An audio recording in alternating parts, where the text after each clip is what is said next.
this is Rayne and welcome to another episode of Wind Down Wednesday. What I wanted to do this Wednesday was shift gears a little bit. I know you remember from the last episode we talked a little bit more about Napa wines. What I wanted to do was shift gears and talk a little bit more about some French wines in Bordeaux in the Old World. Before I start, I wanted to give you some context so you'll have a better understanding of how to, for example, read and understand what you see in a label for a French Bordeaux wine.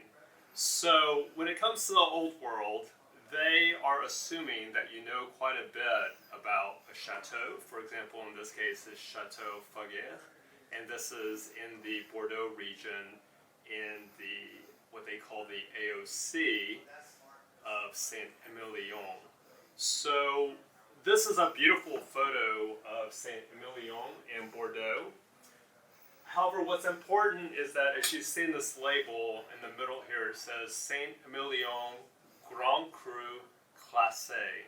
So what's important to understand here is that in France, there is different classifications that were done starting in 1855. It was done later in 1955, and more recently it's being done probably every 10 years in terms of classification to understand the quality of the wines. Now, as you can see here, this bottle here is a Grand Cru Classé. So you can see here, this is essentially in the middle of the pyramid in terms of the quality of the wine based on the classification. So above the Grand Cru Classé, there is the Saint-Emilion Premier Grand Cru Classé B and Saint-Emilion Premier Grand Cru Classé A. These are two other classifications that are definitely out of my price range, but I hope that whenever I help you buy or sell one of your places, I can give you one as a closing gift. But these are some of the best chateaus in Bordeaux with some of the best wines in Bordeaux.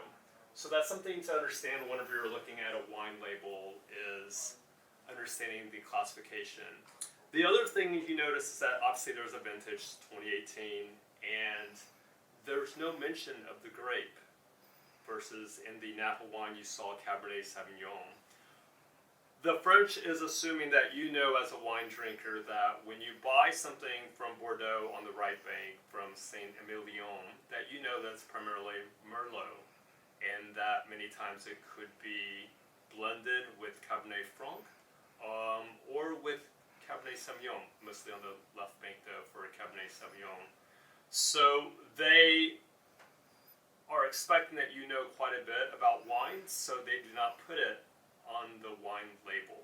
So that's something that I wanted to point out to you as we talk more about Old World wines. And also wanted to give you some context in terms of geography. So this is the Bordeaux region, one of the largest wine region in France. And 17 and 18, these are the areas where it's classified as Saint-Emilion in the satellites or extension of the Saint-Emilion wine regions, which is next to another very well-known region in Bordeaux called Pomerol, which is many times linked together. So that's some context in terms of geography. So in regards to this wine, this is a very classic Bordeaux wine, very elegant, round on the structure. Definitely goes well with red meats, cheese, bread, very versatile in terms of the pairing. So enough about wine for this week. Let's switch gears a little bit and let's talk about real estate. So what I wanted to do this week was talk a little bit more about the impact of mortgage rates on a buyer's purchasing power, but also on the listing price that a seller has to consider whenever pricing their property with us. So I have this simple chart here looking at mortgage rates going from 5% all the way up to 6.25%, and a loan amount starting at $600,000 and going down to $520,000. This is just for illustration purposes. However, what I wanted to point out was you notice how the loan payment, when you go from a mortgage rate for a $600,000 loan amount is $3,221. However, when the mortgage rate goes up to 6.25%, the monthly payment goes up to $3,694. As you can see here, it's close to a $400 to $500 difference in your monthly payments. So you can imagine for a buyer that's searching right now, their purchasing power is going down quite a bit as mortgage rates are going up. Now, we don't have a crystal ball in terms of seeing where the mortgage rates are going to be. It's been fluctuating above and now below 6%. We're anticipating that there's going to be some volatility as we reach the end of the month, as the Fed is going to meet again at the end of July, and most likely they'll be raising the Fed funds rate. And if the bond market reacts accordingly, then mortgage rates will be quite volatile at the end of July, and there is a strong probability that mortgage rates are going to start inching up again.